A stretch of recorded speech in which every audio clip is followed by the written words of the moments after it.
It's been almost 7 years since we voted to leave the European Union, and yet we are still waiting for full Brexit to happen, as we are now hearing from the government that the removal of EU laws has once again been delayed until at least next year.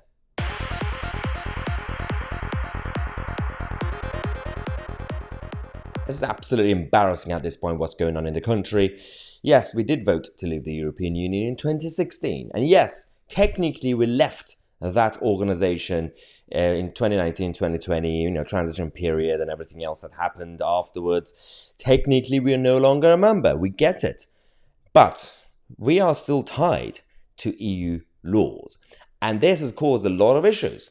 Partly because of that, partly because our politicians in our government have been absolutely idiotic. They have not been able to implement Brexit Britain the right way. So technically, you're going to have Ramonas and rejoiners saying Brexit has failed. Well, Brexit hasn't failed. Brexit was, firstly, the definition of the word was leaving, the process of leaving the European Union. So logically, objectively, that's happened. Technically, it hasn't happened because we're still tied to EU law. So we can't really judge Brexit yet. If you want to talk about Brexit Britain or independent Britain, yes, that is failing and that is the fault of the government. But that was the whole point of Brexit. The whole point was we are going to be determining our own destiny, but technically we don't have people power. It's all about Westminster. Now, Westminster and Rishi Sunak, our Prime Minister, oh dear God, has come out to say, well, things are not going too well, despite his promises. We are not leaving the EU laws anytime soon. We had the source from the government saying that I can't see the plan surviving. The plan as in removing the EU laws. We'll have to compromise when it gets to the House of Lords.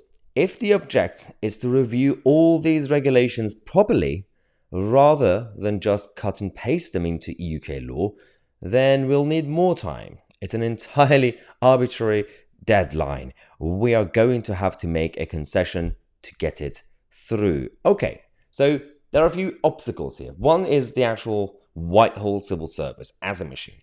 One is the House of Lords and all the amendments and all the debates and votes. But three, which is the main problem, is the over-promises or empty promises from politicians. This government said we are going to be doing it by 2024, or by the end of this year, for example. By the end of 2023, we will be sorting it out. And they even tried to do something clever, but very nasty. They put Jacob Rees-Mogg in charge so that they could say, well, if it fails, Brexiteers are going to attack their own hero, Jacob Rees-Mogg. But Jacob Rees-Mogg can't do anything if you guys aren't allowing him to utilize his powers. Now, when it comes to the government departments, there are three main government departments that are involved. BEIS, which is the business department, and Department for Transport, DFT, and DEFRA. Yes, of course, when it comes to the farming industry, the environmental issues, and everything else, DEFRA is the most complicated department that we have on this issue. Having said that, when it comes to Jacob Rees-Mogg himself, and he's becoming helpless at this point, he talked about the House of Lords. Jacob Rees-Mogg said that there is no reason to give in to the unelected Remainers in the House of Lords who have consistently wanted to thwart Brexit. Repealing EU law and replacing it with domestic law 7 years after we voted to leave is not especially ambitious, and government departments ought to be ready to do it. Absolutely, he's spot on.